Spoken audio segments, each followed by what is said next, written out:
Daily Rambam for Erev Shabbos Kodesh, Friday, Chavav Cheshvan, Tavshin Pei Aleph, the 19th Perek, Perek Tisha Aser of Hilchos Shabbos. So today in this Perek, in continuation with the laws of Eitzah, we have arrived now at the halachas about what you're allowed to wear, go out with on Shabbos on your person. Like the Perek, Bama Isha Yotza, Masechah Shabbos, that you may be familiar with, and there are many practical details in this Perek, as we shall see. So, and the halacha aleph, the Rambam says, "Kol kalei hamulchama ein yotzim behem b'Shabbos." So right away we know that anything that revolves around weaponry, war, you cannot wear on Shabbos. You can't go out with on Shabbos. And if you did anyway, if ultimately it's something that you do wear, going shiryoin v'koiva umakafayim mishal raglayim. So you're wearing a coat of mail, or a helmet, or boots, army boots. Hareza Potter. So at least it was derech malbush. So it's not mamish chiyuv chatas. So miyotze bekelim she'ein derech malbush. But if it's something that you don't even wear at all, going reimach, v'sayef, v'keshes, v'alo tiris. So reimach is a spear, sayef is a sword, keshes is a bow, alo and tiris, according to Rambam, are different kinds of shields, round or triangular. Chayev, in that case, you're literally just carrying an object, so you're chayev. This is, of course, the source of this is in Gemara. The Mishnah says, Li'etzi ha'ish, and the Lezer says they're tachshitim, so all of these weapons are actually tachshitim. And Chacham say, no, it's l'gnai, because it says, V'chitzu chavreisim li'itim, V'chanisoisem l'mazmeros, Li'yisa goyal goy cherev, Li'yimud oed mulchama, so there's a negative connotation to weaponry, so you can never treat the weapon as a tachshit. So instead, you're just carrying an object. But nowadays, though, we have a somewhat common question when there's a bit of a security issue. People want to know whether they can carry a gun on their person on Shabbos. Of course, not if it's mamash b'koach nefesh. If it's mamash b'koach nefesh, it's a different story. But when it's just a general concern. So first of all, there's a question of muktzah. But let's say we say it's not muktzah because you're not actually intending to shoot. You just it's open carry. You want to sort of demonstrate that you're packing heat. So that might be malachte leheter. That might be okay, mitzad muktzah. But the question would be, if there's no eruv, can you carry on Shabbos? So it's a big discussion. Just to sample that discussion, even though it's not directly related to today's situation, and the Shas Shuvas Chelkas Yaakov, who was a Pesach from Europe, who then ended up in Eretz Yisrael, I believe, through the 70s. But this is probably a shaila from back in Europe. He said there were soldiers who were from, and they had a week off or whatever. But the law was that they had to wear their uniform even when off duty. And the uniform included a sword on their waist. So the question was, can they go out on Shabbos without breaking the law, so they don't break the law?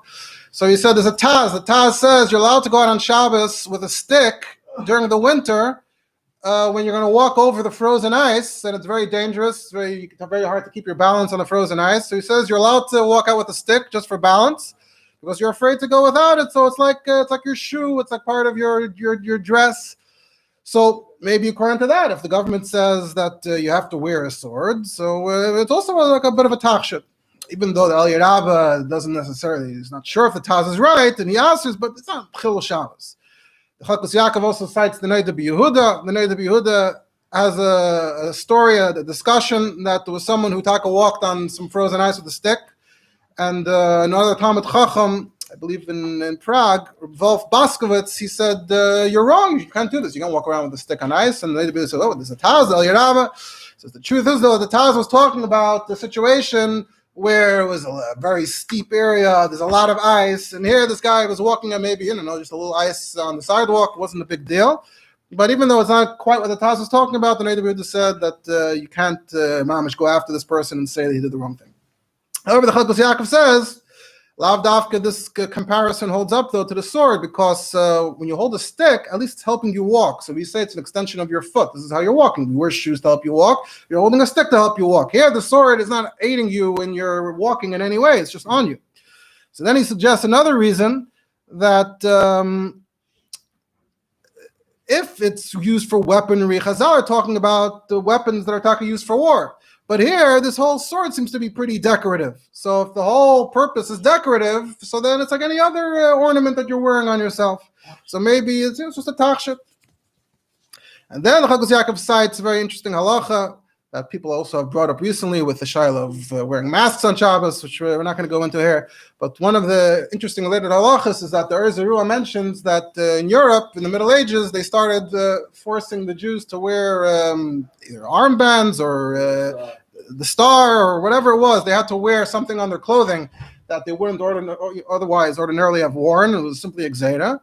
And as Rose says, you're allowed to. We're going to see later that a slave can wear a certain mark on himself to mark him as a slave, even though the slave is supposed to keep Shabbos. So you're allowed to wear this, even if it's not fully sewn on to your clothing. And this is cited by the Ramon Shulchan Aruch. It's cited by the Alter Rebbe in Shulchan Aruch. In Siman Shanal, the Alter Rebbe writes, "Oisin agulim yerukim." Yerukim could mean yellow. The yellow circles. Shagaz and Malchus. Shakol Yehudi Yisa Echad Mehem B'Ksusay. Every Yid has to wear. They're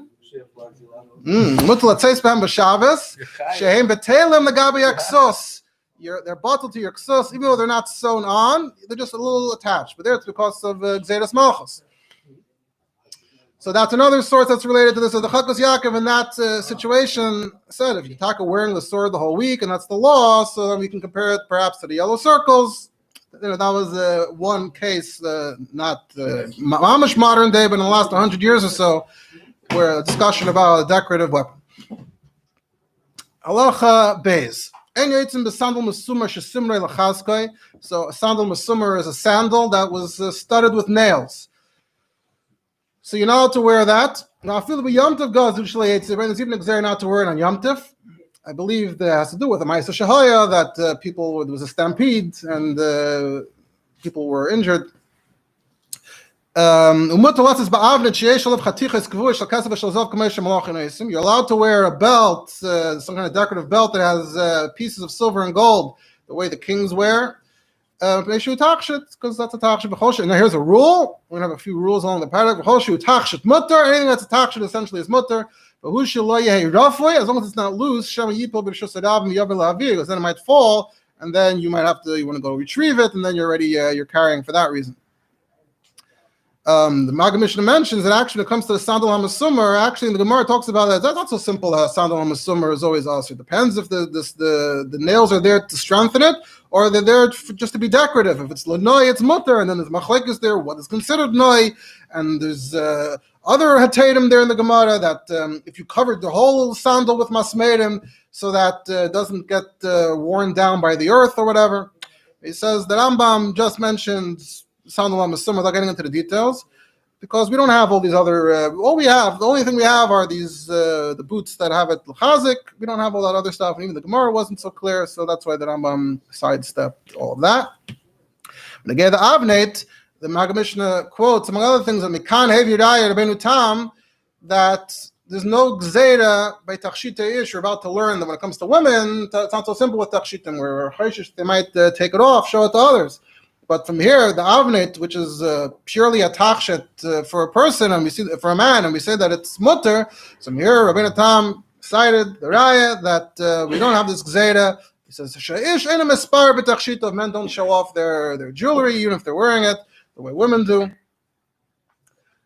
Interestingly, there's on that nakuda, there's actually a unusual lashon in the Meiri, who says that shekvar nishtana hadayris v'nishtana haminig.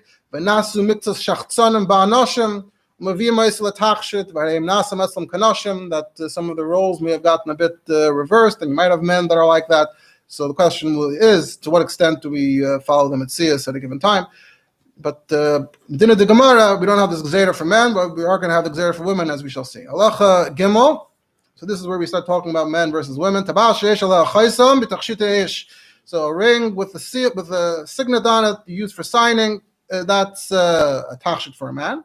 But a women don't have that. And vice versa, just a plain ring. Is considered a woman's ornament. Men don't wear that. Like that. So if a woman wears the one that she never wears, or a man wears the one that he never wears, chayav. And why are they chayav? They didn't carry it the way one usually carries it.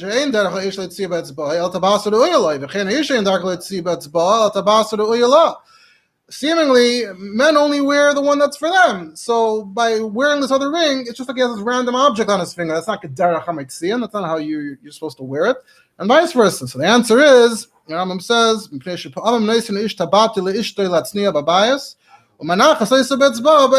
sometimes the man takes his ring off, gives it to his wife, and says, "Please take it home for me. Put it somewhere in the house." And on the way home, she wears it home. So it is a bit of Derech HaMetzion. A woman does occasionally put it on her finger, but not enough to make it, pater on Shabbos. She's chayav. But the spark for the man doesn't make sense because the purpose of a signet ring was they pour wax on the letter and they push their ring into the hot wax, and that was a seal. So you're not going to do that on Shabbos. So why wear the ring? That's already. But he always wears it that way. So that's the derech of wearing it. Even if you're not going to be using it for the purpose of making a seal. Yeah, and also clearly they wore it all the time. I can't use a pen on Shabbos. I'm not going to use it. It's not a gold. Yeah, but it's not a pen is in the pocket. Here it's on him. And sometimes the woman gives her ring to her husband to go take it to the jeweler to fix. And the man says, let me put it on my finger till I get there. So it turns out they did wear it the way they usually wear it. Not usually, but sometimes wear it, and therefore they are chayav though. And the Maggid Mishnah at the end of this halacha mentions, at the end of the whole discussion, he mentions because of Rambam bar Ashva, v'achshav shlei huzru b'kach hanoshim afilu noshim hanach lehem leYisrael mutav sheyishegim v'yum ezidna. We're going to get to that a bit later, and after halacha yud or so, I'm going to get into the question of, in light of all these halachas about jewelry that we're seeing in the Rambam, what's actually the story with jewelry today? What are the women doing? But you have this idea that some say that they're not really observing the halachas, but leave them alone. Mutav sheyishegim. Okay, now the Rambam gets to the gzeira. Here's what the Rambam formally tells us about the gzeira with women. So we said a woman's ring doesn't have a seal on it. Okay, so can she wear that on Shabbos? No. Even though it's a tachshit for a woman, why not? This is a gzeira. Special gzeira. The gzeira is she might take it off in the Shus to show her friends. Which is what the women always do. If she went out anyway with it, then she's potter because it's only a gzeira. But the man can wear his ring. It is a tachshit, and men don't show off their rings. Then the Rambam adds on his own, however, the practice is everyone, the men, they don't wear their rings on Shabbos. Maggid Mishnah writes, Rambam is attesting to his corner of the world. But that's the righteous, the pious people in those lands. Maggid Mishnah says it would be very nice if we could get everyone to get back on board with this minute. All right. So now we get to halacha hey. We're going to get to another big klal of trying to clarify when you're chayav, when you're not. Halacha hey. Isha sheyatzas b'machat nekuva chayaves. A woman walks out with a pin in her clothing, and the pin has an eye, so it's one you can use for sewing. So chayaves, because it's during the week she would walk out with that to sew. This is for sewing. Ish potter. However, the man is potter because he doesn't walk out with it. It's not his type of thing. He doesn't go out with sewing needles. However, if he goes out with a macha that doesn't have a hole, then he is chayav. However, the woman is potter because it's one of her tachshitim. And the only reason why she can't wear it is again just the gzeira that she shouldn't show her friends. Zeh klal, and here the Rambam gives a klal.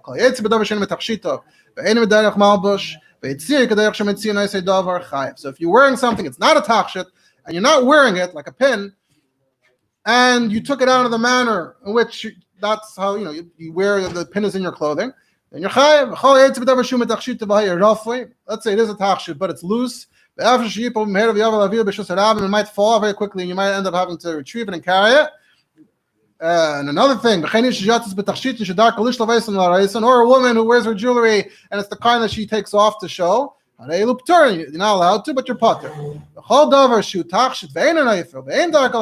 tachshit and it doesn't fall, and you never show it to anyone, then you can actually, it's mutter, you can wear it. So the one thing he mentions here that a woman could wear on Shabbos is it's ada. Shemanichim bezroya oiba shoik. So a bracelet or an anklet. Yoitzim ba b'Shabbos. You go out on Shabbos with it. But it has to be very tight around the skin, not loose. And anything like that. So that would be something a woman could wear.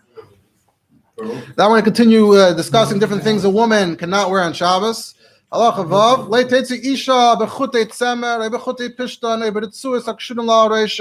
Woolen strands, linen strands, or straps attached to her head. Because she might have to go to the mikveh and she'll take them off because it's not supposed to wear when you go to the mikveh. And then when she takes them off, she'll end up continuing to carry them with her. Maggid Mishnah says, that's what the Gemara says, that during the week, she shouldn't go to the mikveh until she loosens them, takes them off. So she's already used to that during the weekday. So therefore, b'Shabbos, we're afraid that if she has a tevilah shel mitzvah, she'll undo them, and like the Rambam said. Continuing in the halacha vav, v'lei betzitz shemanachas beinei, a frontlet, some kind of golden piece that hangs between the eyes, type of jewelry that was known back then. V'lei balachayayim shel zahav, bangles of gold that sort of hang down onto the cheeks. She yarded minat sitz alachayah, that go down from there to there. Bisman she'en tefurnin zabazeh, when they're not tied, when they're not sewn to each other. And now with a golden crown she puts in her head. And now with the ropes that the girls put on their feet so they don't take broad steps. So sort of ties their feet together a bit. These are all not allowed. Shema yipaylu utavien biyada. The ones we just said on this list, they might fall off. They're not on so tight, so they might fall off, and she'll pick them up and take them with her. And we'll see later in Halacha Yud, we're going to have some of these cases in slightly different scenarios where you are allowed to. So we'll see the tzitz and the chayayim. The Rambam is going to get to that over there. Halacha Zayin. A woman shouldn't wear a choker on her neck. A nose ring. And not a special flask of perfume that goes on the arm. And not a special pouch where they would put the balsam oil. That's the name of this pouch. And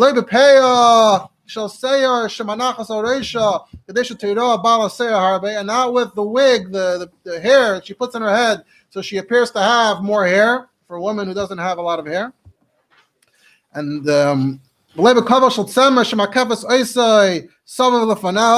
and some kind of woolen pad that goes around her face. And not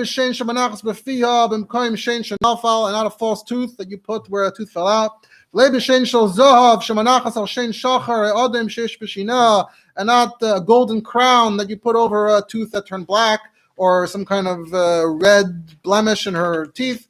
A silver crown on the teeth is mutter for her to go out on Shabbos, but any knickers doesn't stand out as much. But everything on this list that we just said, from the katla till the shein shel zav, these are all on the list of things we're concerned she might want to show to her friends. How's the shape different than you're not taking it off outside. We said you can't wear the pay because she might take it off. That's on the list of things that you might take off. Now this actually is one of the big sources for the whole question of wearing shaitels in general. Is it mutter for a woman to go outside with no other covering on her head, just a shaitel? So very, very, very big discussion. One of those almost politicized halachic topics with people counting how many poskim say this, how many poskim say that. But just to mention the beginning of the discussion, the point of departure for this discussion is actually this din.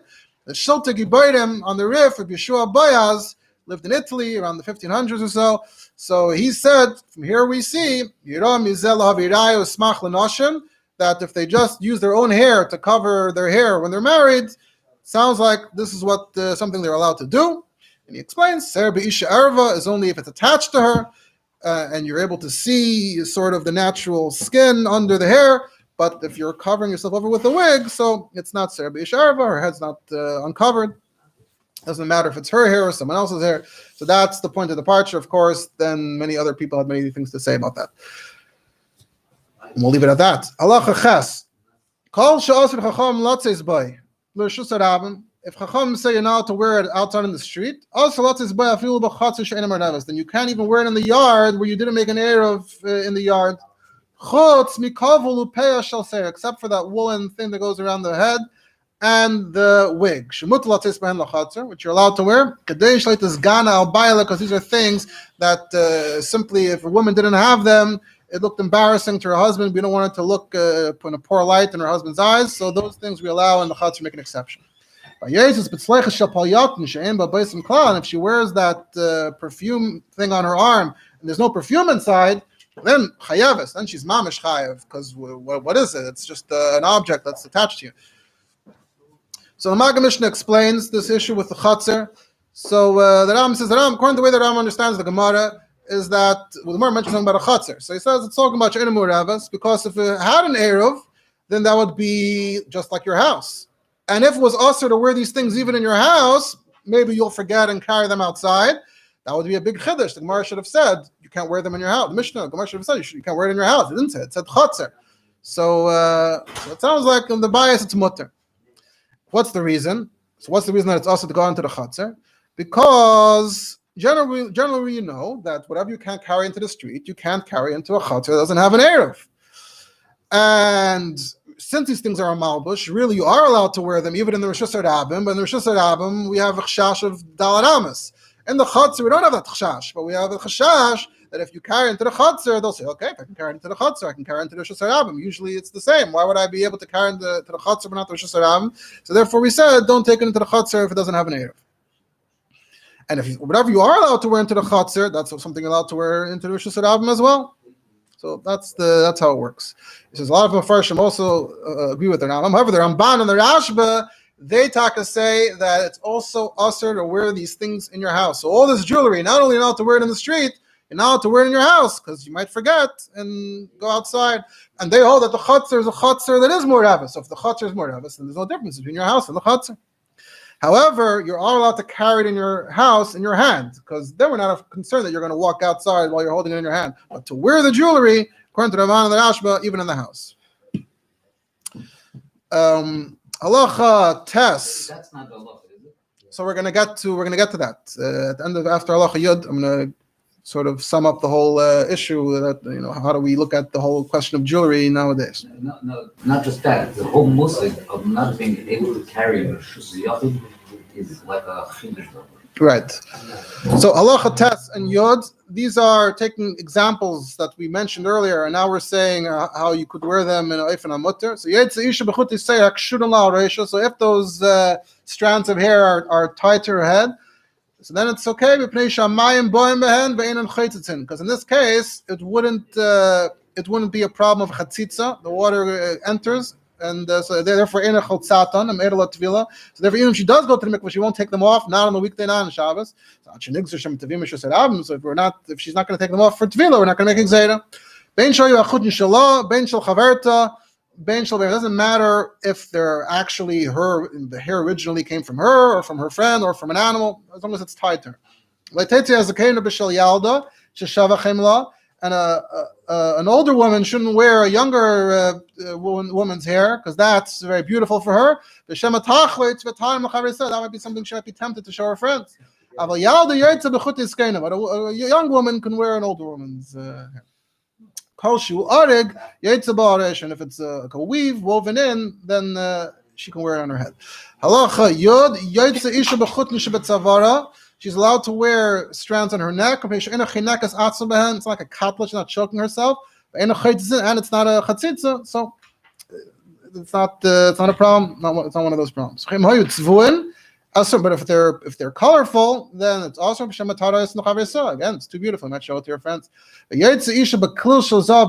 mentioned earlier a different kind of thing that goes on the head. That teres shows off. The klil shows off is clearly a bit different, and that she's allowed to wear. Only very, very important women wear this. And it would be below her dignity to take it off, so we don't have the concern. But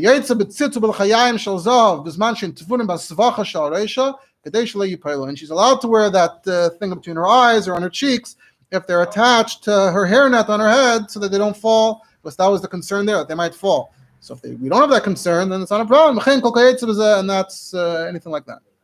This all leads us to the question of, so what's going on nowadays? If you look at the Rambam, so the Rambam uses a certain amount of logic here, when up. But Lamaisa, he's following, it's essentially a Mishnah that, if you take common jewelry that we're familiar with and look at the Rambam, the only thing that Rambam really says is allowed is the etzada on if it's the bracelet, if it's really tight on the arm.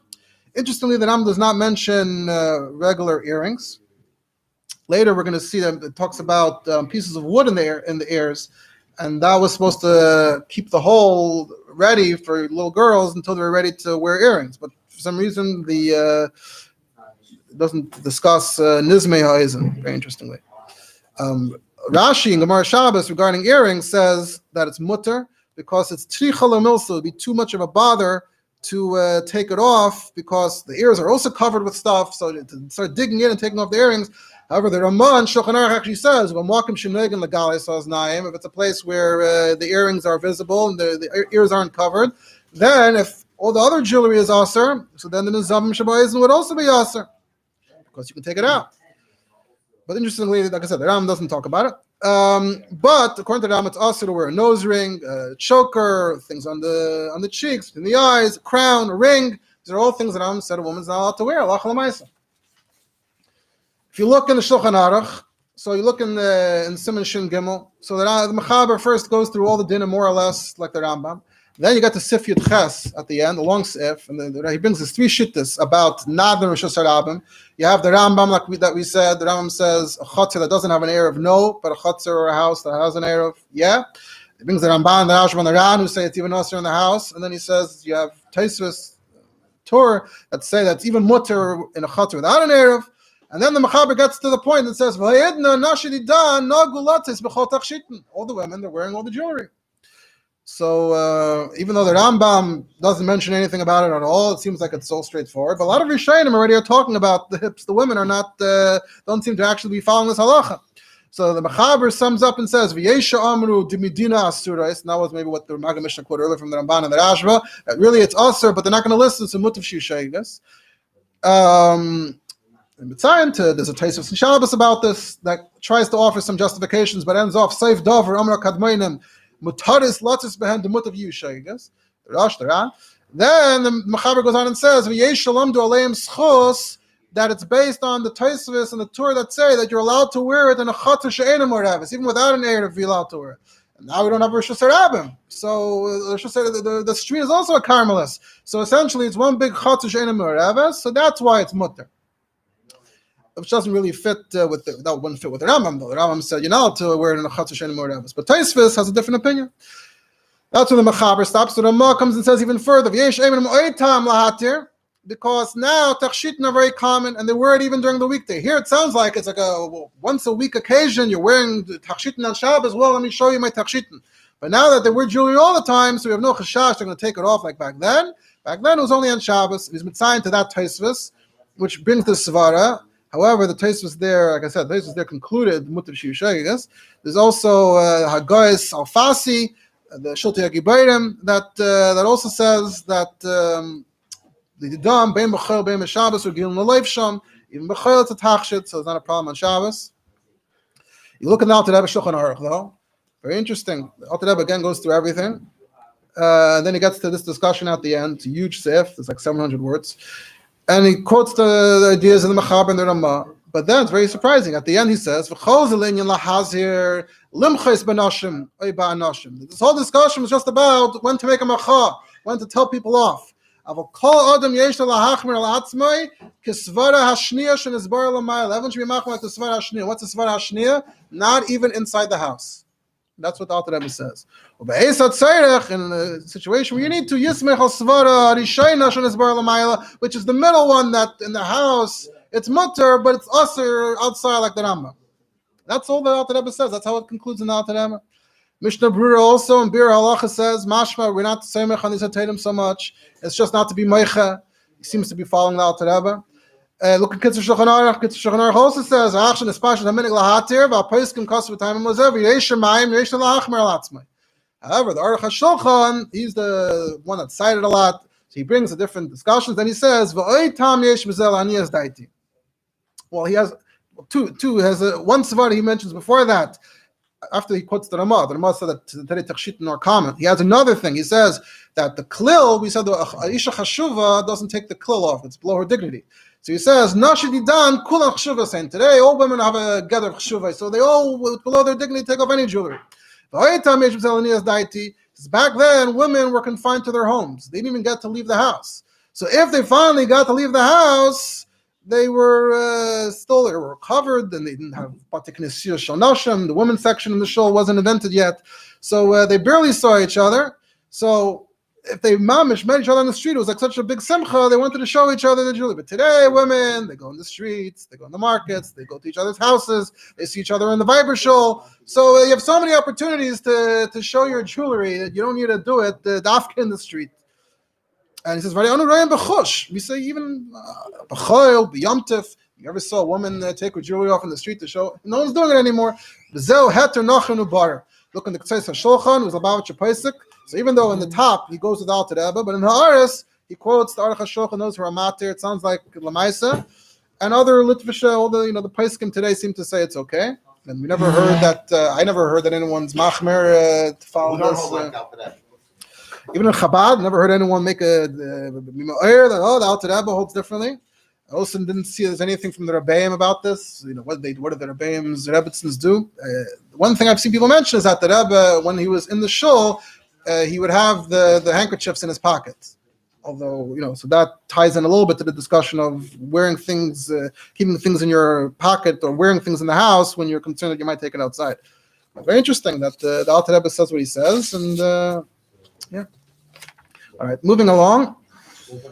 Also, there's a whole question of wearing a watch on Shabbos, which we certainly don't have any time for right now. A woman can have this wool in her ear, but it has to be tied to her ear, so it doesn't fall out. She can have the wool in her shoe for comfort, but it has to be tied to the shoe. A woman who's a nida, she has even if it's not tied, even if there's like a handle so she can pull it out. Because if it falls out, she's not going to pick it up. Yud Beis, b'yaitza, b'pilpul, b'gager melach, b'chol shetitnu techpim p'nei recha. She's allowed to have pepper or some salt, grain of salt, or anything she puts in her mouth for mouth odor. But lechatchila b'Shabbos, but lechatchila you shouldn't put it on Shabbos.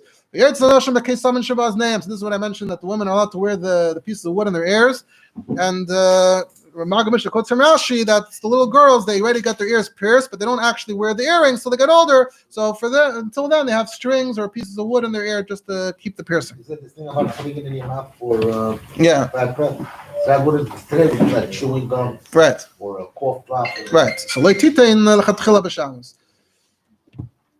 Right. Uber alais Shabbat Savaran. So the Ra'alas seems to be with some of the, maybe the Arab women wear, like it covers their face and it goes onto their neck.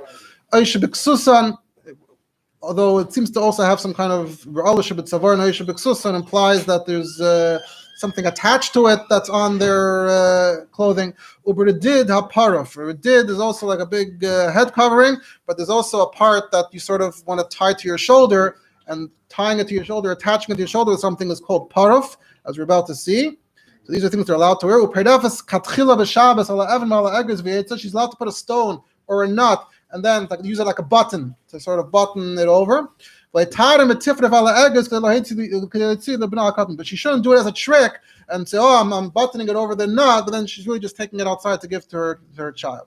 She shouldn't use a coin, because you're not to carry a coin. And parfot, if she did, she could go outside. So that's, I guess, halachas of buttons, coming from there. Halacha Yud Gimel. A person can have a piece of wood in his teeth or in his shoe. If it falls out, you can't put it back. Wool or some kind of sponge that's on a wound. As long as it doesn't tie a string around it, something like that, because that is significant to him. It's chashuv to him. And it's not helping the makkah, so you're carrying that. And you're allowed to wear a garlic peel or onion peel over a wound. It's considered to be helpful. A bandage over the wound. You're allowed to tie it and untie it on Shabbos. Compress, a plaster, a dressing, different things you put on a wound. The sela is a coin that you'd put over a sore, a foot sore. The egg of a locust. The tooth of a fox. And the nail from a crucifixion. They used to crucify people with nails, and you're allowed to carry that nail around with you on Shabbos. Why is that? What's the point of these last four things? They were all considered skulas, those last four. And anything you wear for medicine to heal you, as long as the doctors say that they see that it's helpful. And the Gemara basically famously says, because these things are essentially kind of superstitious. But if it's mishum refuah, the Gemara says, then we don't say that it's a problem. Which is its own dark emer, it's its own discussion. We touched on it in Hilchos Avodah. The Rambam in his Perek Mishnah, even though usually the Rambam is very skeptical, but I guess it's mufurish in the Mishnah. So the Rambam explains each one what the skula is, which problem it's a skula for. Even though the Rambam himself probably wouldn't have thought that it was helpful, but that's the thing.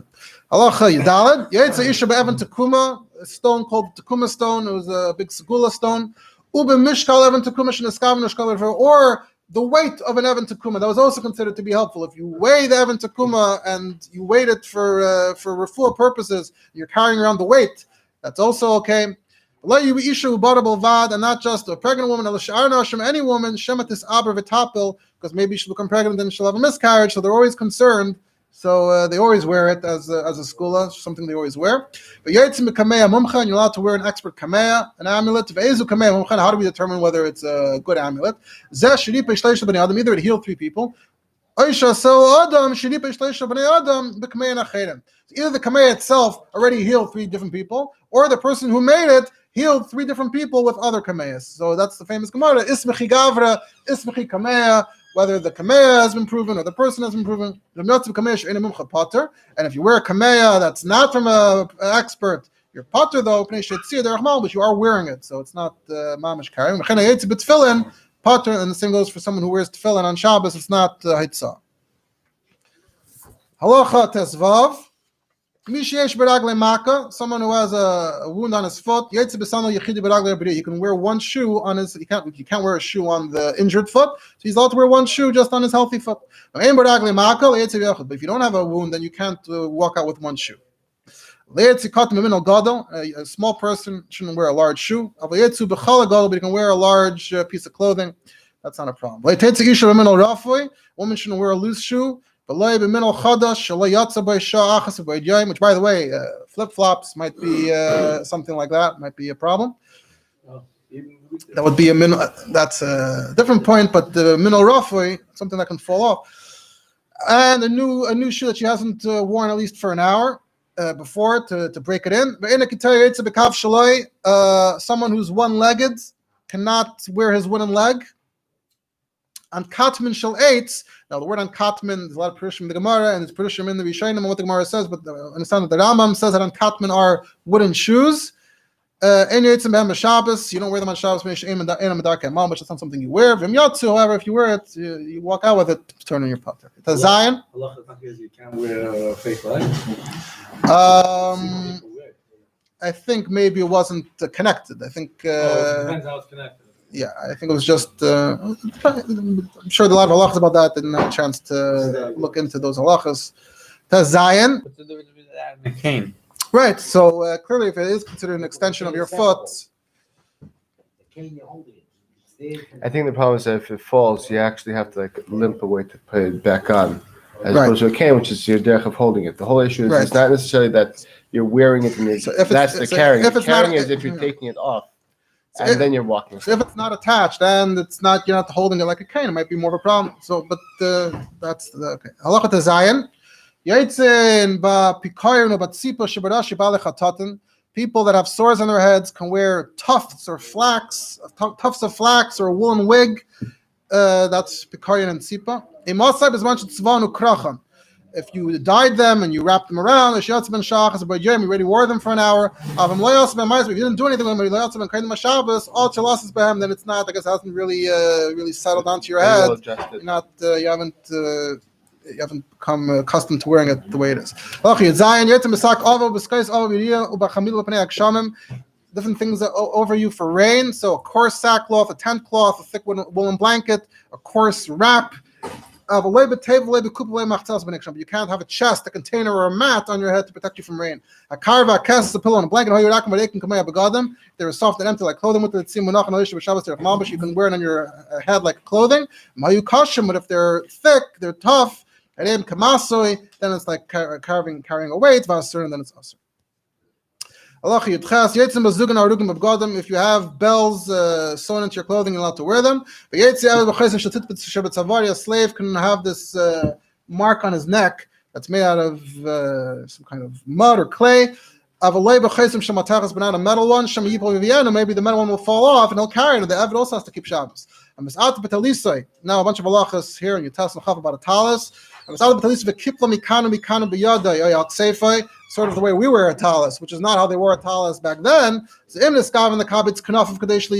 you're trying to just keep all the corners so they don't get ripped, so they don't drag and get dirty, asr, that's not allowed.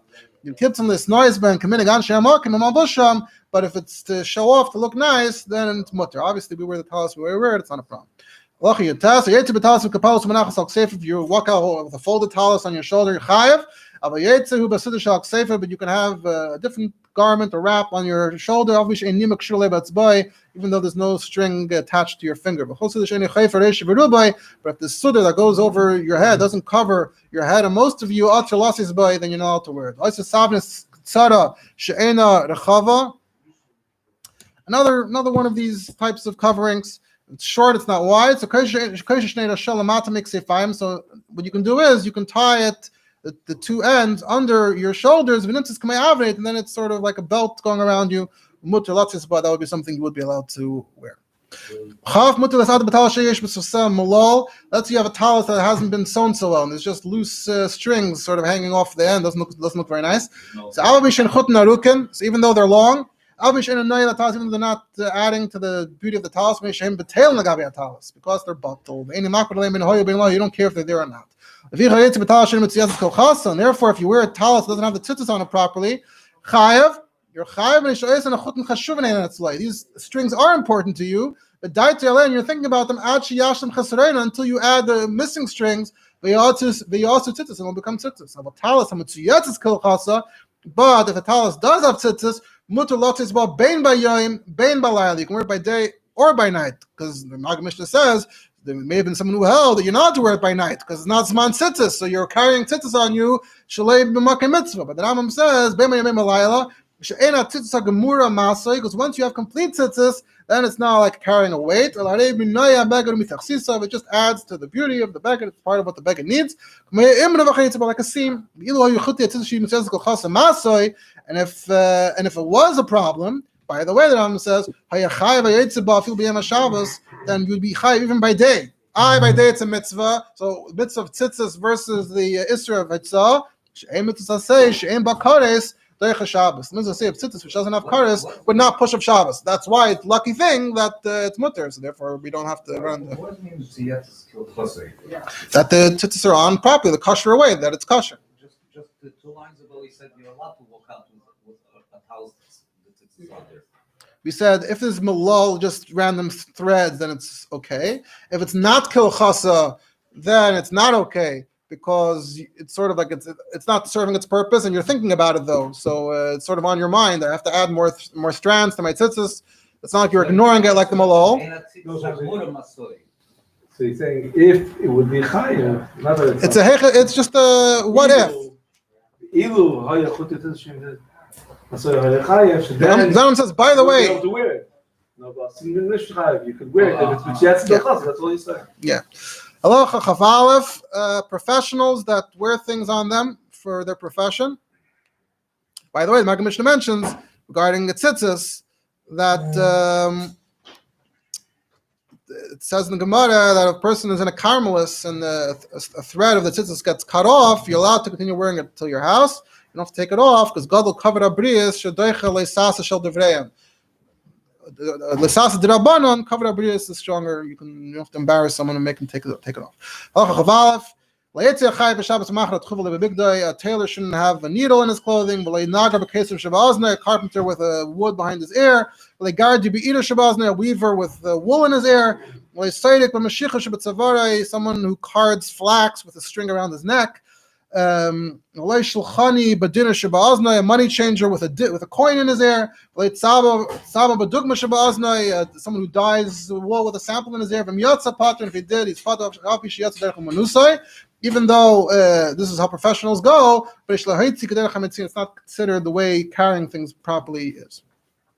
Halacha Chav Beis, Azav sheyatza b'kiss shalei azav. He has a problem. He needs to have a kiss to catch his discharge.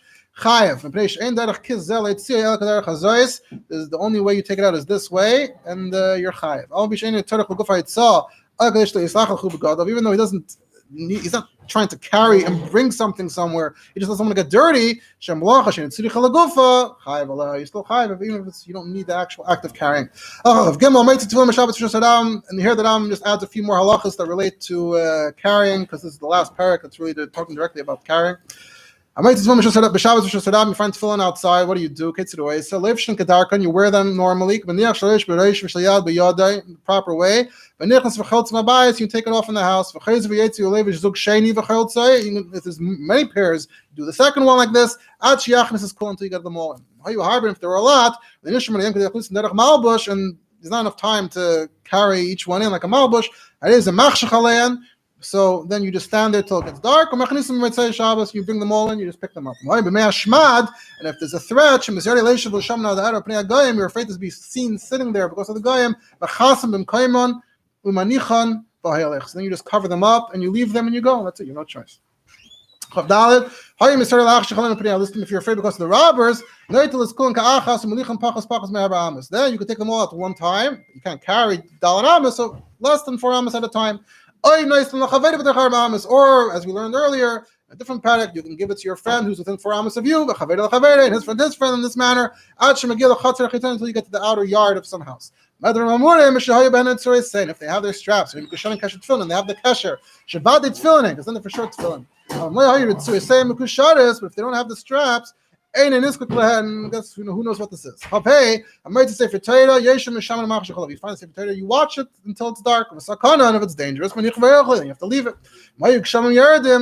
And if there's rain,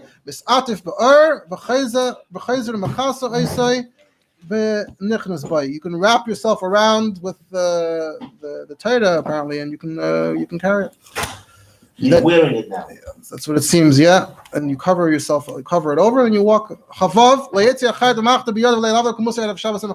din that a tailor shouldn't be holding his needle, or the cipher shouldn't be holding his pen out of Shabbos before Shkia, because you might end up carrying it outside.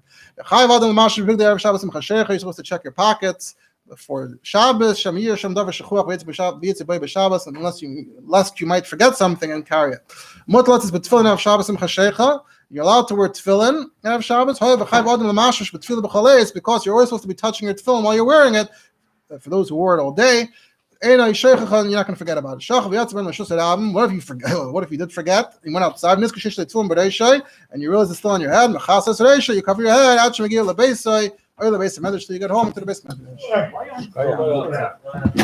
Why isn't We have the share now.